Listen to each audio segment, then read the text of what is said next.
diteliti lagi gitu, ditaruh ke lab di patologi anatomi, baru ketahuan itu tuh sebenarnya apa. Awal-awalnya sih kita masih mencoba untuk memproses semua informasi ini, terus kita juga cari tahu dulu siapa nih dokter di Jakarta yang terbaik yang bisa melakukan prosedur ini.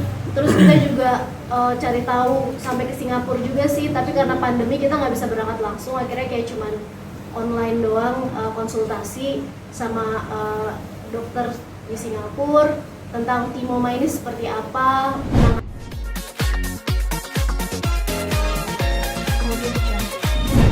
Suami yang katanya kena sedikit ada masalah sakit. Iya, jadi banyak dari teman-teman semuanya yang bertanya ataupun penasaran ya semenjak aku posting di Instagram. Akhirnya kita mau share perjalanan Randi melawan kanker limfoma Hodgkin, dan hari ini ya kita mau sharing ceritanya gitu, karena di Instagram itu kan aku nggak ngejelasin apa-apa. Terus kemarin paling di YouTube aku juga sempet sih dijelasin tentang kronologisnya seperti apa. Nah sekarang aku mungkin sama teman-teman media yang hadir di sini pengen ngejelasin lagi dan menjawab pertanyaan-pertanyaan kalian kalau misalkan masih ada kayaknya yang masih penasaran ataupun belum jelas gitu. Bisa mungkin bisa diceritain awal tahu Randy mengidap kanker tuh kapan sih? Kita bening apa berawal dari tumor dulu apa gimana tuh? Jadi dari gejalanya dulu kali ya. Iya. Gimana yang kamu deh yang ceritain? Iya, jadi waktu akhir kita tahu gejala itu bulan-bulan Oktober 2020. Sebenarnya sih kalau gejalanya tuh nggak ada yang berat atau nggak ada yang obvious banget ya. Waktu itu Randi dari tahun 2019 ya. 2019, iya betul. 2019 tuh sempat training buat maraton. Nah terus tuh kalau malam dia suka ngerasa sesak gitu, terus kebangun gitu, sampai harus duduk untuk kayak selama 30 menit untuk kayak ngambil nafas agak dalam. Terus setelah 30 menit baru kayak bisa tidur lagi. Cuman kan karena dia lagi latihan buat maraton gitu, lagi seneng lari lah. Kita nggak tahu kalau misalkan, maksudnya nggak kebayang gitu itu sesuatu yang berbahaya atau apa. Kita pikir karena lagi banyak latihan lari aja gitu kan. Terus selain itu paling pegel.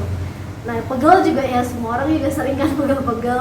Jadi di tahun 2019 itu sampai tahun 2020 ya kita nggak ada suspek apa-apa. Sampai akhirnya di Oktober 2020 kemarin Randi tuh batuk, sempet batuk ya.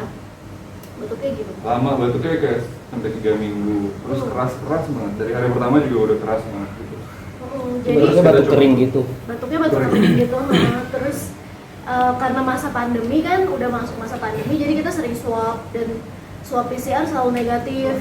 Kita ke dokter THT juga, terus dokter THT kasih antibiotik sampai dihabisin, tetap batuk terus gitu, sampai akhirnya kita dokter THT-nya bilang kalau udah nggak ada gejala infeksi lagi nih.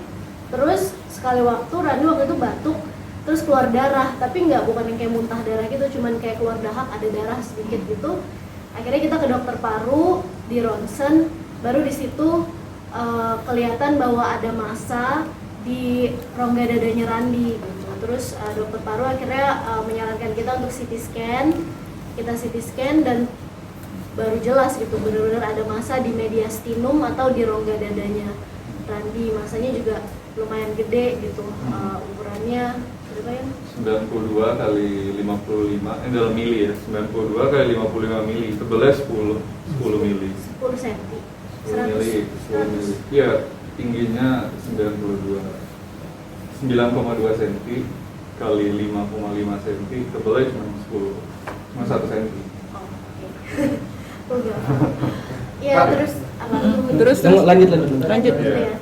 Ya, jadi ya udah akhirnya kan udah ketahuan tuh massa, tapi kan kita nggak tahu ya massanya itu tuh sebenarnya apa sih, apakah tumor jinak ataupun ini sesuatu keganasan. Terus kalaupun tumor juga jenisnya apa gitu kan. Akhirnya harus dilakukan biopsi. Biopsinya itu di-guide juga pakai kayak CT scan gitu, karena kan di dada, terus itu kan banyak organ-organ vital gitu, jadi harus kayak di-guide pakai CT scan, terus diambil dengan jarum gitu sampel. Kalau namanya biopsi tuh sampelnya cuma sedikit sih emang, awalnya terdiagnosisnya dengan timoma. Timoma itu penanganannya adalah harus dioperasi. Operasinya itu harus dibuka dadanya, jadi bedah toraks. Tapi dokter udah bilang sih, maksudnya biopsi itu tuh nggak representatif seluruh jaringan massa yang ada di dalam situ gitu. Jadi kalau mau better diagnostik, mau tahu sebenarnya ini apa, ya harus operasi. Kemudian massanya itu tuh diteliti lagi gitu, ditaruh ke lab, di patologi anatomi, baru ketahuan itu tuh sebenarnya apa. Awal-awalnya sih kita masih mencoba untuk memproses semua informasi ini, terus kita juga cari tahu dulu siapa nih dokter di Jakarta yang terbaik yang bisa melakukan prosedur ini.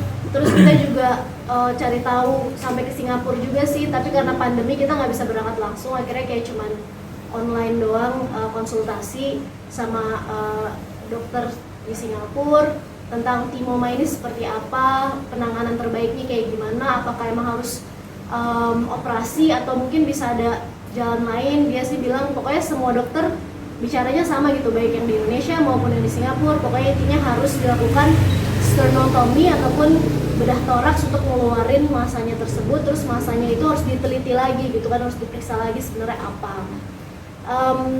Kita butuh waktu juga sih waktu itu ya buat kayak memproses itu semua. Akhirnya sampai di Januari baru dilakukan operasi. Itu pun juga karena Randi udah mulai terganggu tuh, batuknya udah makin gatel lagi gitu kan, udah makin sesak.